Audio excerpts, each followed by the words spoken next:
Hello guys, mga kamintin. So our vlog for today mga kamintin is magkwentuhan lang tayo mga idol.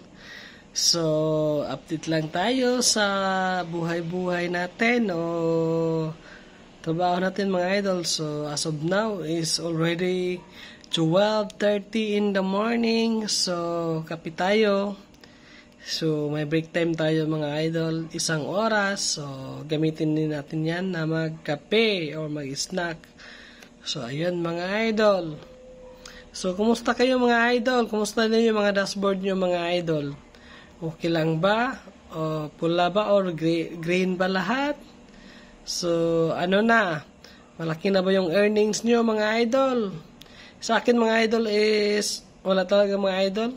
Parang parang gilaay na ko ba o nakakawalang gana kasi hindi talaga tumaas yung earnings ko mga idol. Iwan ko lang ba bakit hindi talaga tumaas. May nanonood naman mga idol. Iwan ko lang talaga. Nag-negative na yung earnings ko mga idol. Pero patuloy pa rin akong nag-upload mga idol ng long form kahit sa isang araw is 1 video. Reels 3 to 5 videos sa isang araw. Pwede na yon. So sa mga baguhan po, mag-upload lang kayo na mag-upload.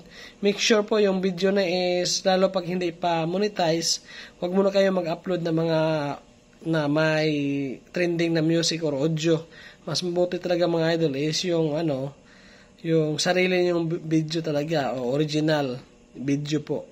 Para iwas po copyright o iwas po CPR o iwas po pag content o ganun mga ni Meta, mga policy.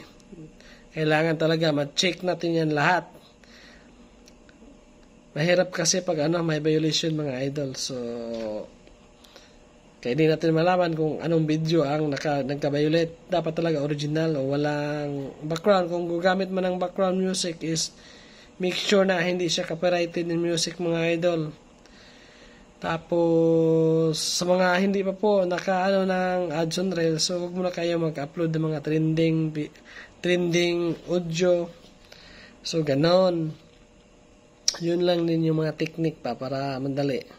Tapos sa mga gustong ng stream ad, so mag-live lang kayo ng maigi mga idol. Mag-upload, makipag-engage kayo sa kapwa natin, small content creator. So ganoon lang. Huwag kayo mawala ng pag-asa.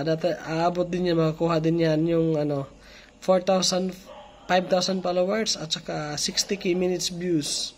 So, kaya yan. Laban lang. Yun lang. Thank you so much for watching mga idol. Don't forget to follow, like, and share sa ating mga video para updated ka sa ating mga bagong uploads mga idol. Don't skip ads mga idol. Siyempre. Tapos, subscribe na rin kayo sa aking YouTube channel. Bye-bye. See you in my next vlog. Bye-bye. Love you all.